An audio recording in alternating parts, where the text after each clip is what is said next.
Good day, I'm Stephen McHugh, and this is your JIS News for Thursday, June 29, 2023. Prime Minister Andrew Holness has announced that government will be replicating the integrated community development that is taking place at St. Paul's Lane in Tower Hill, St. Andrew, in other sections of the island. The $350 million development is being carried out by the National Housing Trust, NHT, and the Housing Agency of Jamaica, HAJ. It is aimed at bringing structure to informal settlements.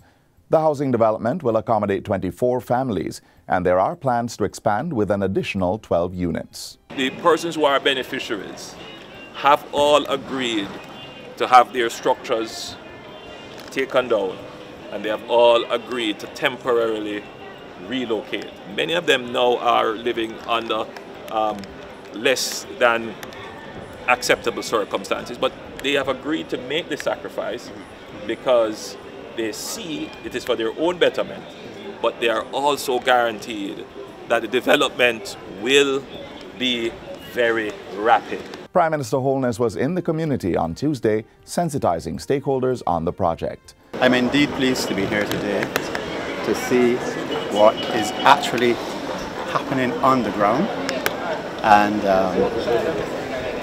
we're looking forward to being able to assist in the financing of this very valuable project for the community. Completion of the development is projected for the next 2 months.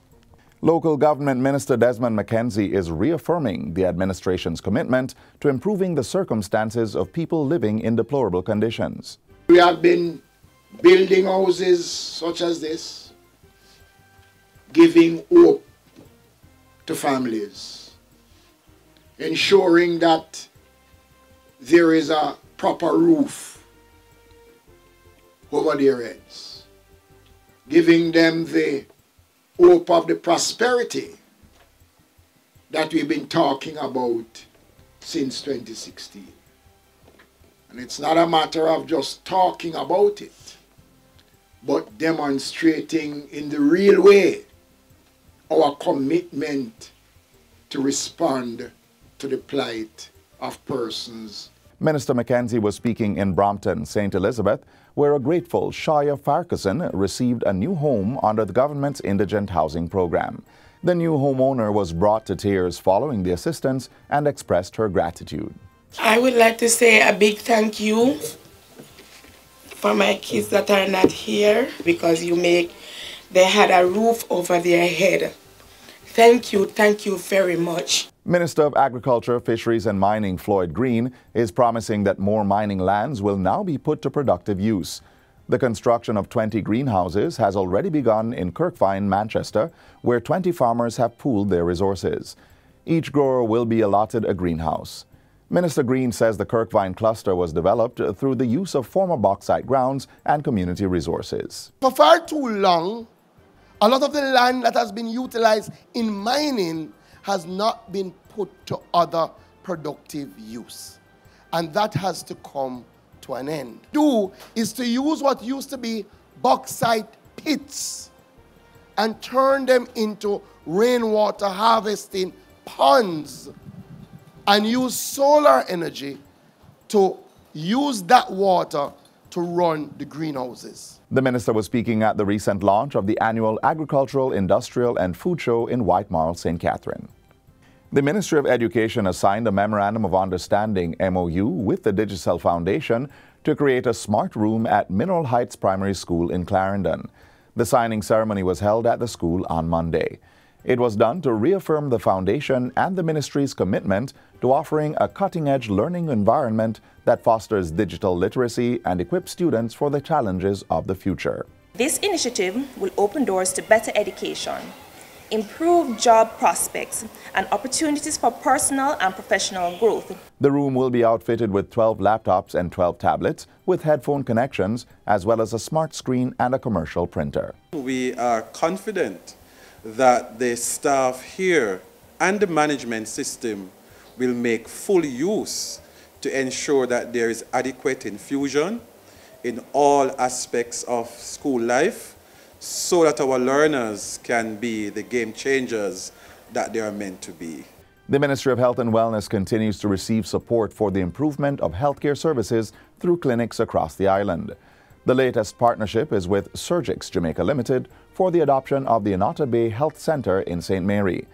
At a brief ceremony on Friday, Portfolio Minister Dr. Christopher Tufton said responses at the local and diaspora levels had generated support of more than $200 million, with 44 clinics being adopted. What the adoption basically does, it says, we want to partner with you. We want to partner with you as a business person, as a diaspora person, as a local business community, so that our health center is there, is ready, helps you with screening, go out in the community, talk to people, give advice to slow down the rate of disease and illness. Stakeholders endorsed the minister's vision. We want not just to adopt the clinic, Chair Lady, and Minister, but we want to be an integral part of what you do every day. We would like to offer our services at absolutely no cost. The Adopt a Clinic program is a crucial step in our efforts to provide quality healthcare services to our communities. The Onato Bay Health Center serves more than 20,000 people in the surrounding communities, attending to, on average, 150 patients per day. And finally, the Scientific Research Council, SRC, is urging more food manufacturers to test their products for listeria, a bacterium that can cause serious ailments and even death when ingested. Listeria can be found in many of the foods that are consumed daily, namely dairy items, fish, and meat. Once you're manufacturing food, right, you want to ensure that whatever you're putting out on the shelves, whatever you're giving the persons to eat, is completely free of listeria. So we can basically help you with that. You take your sample to us, we test it, we give you the results. Once we give you a result to say that your sample is completely free from listeria, you can basically rest assured that once clients consume it, they'll be safe and everything like that. Small to large-scale food producers can take their product samples to the SRC's Hope Gardens office for testing. Evaluations are generally completed over a 24-hour period. Pregnant women, the elderly, and those with a weakened immune system who consume foods contaminated by the microorganism are at a high risk of falling ill.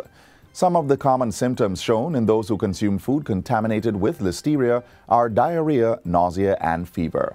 Microbiologist at the Scientific Research Council, Mandisa Jackson, is emphasizing that all Jamaicans should protect themselves against listeria by adequately preparing meals. If you don't prepare your food properly, as in depending on where you get your food from, if you don't cook your food properly, you might get listeria. Okay. Right, so you want to ensure that whatever source you're getting your food from is clean and safe, as well as when you do get it, if it's something that needs to be cooked, you cook it properly, because cooking can get rid of listeria. And that's it for JIS News Today. I'm Stephen McHugh. Thanks for watching.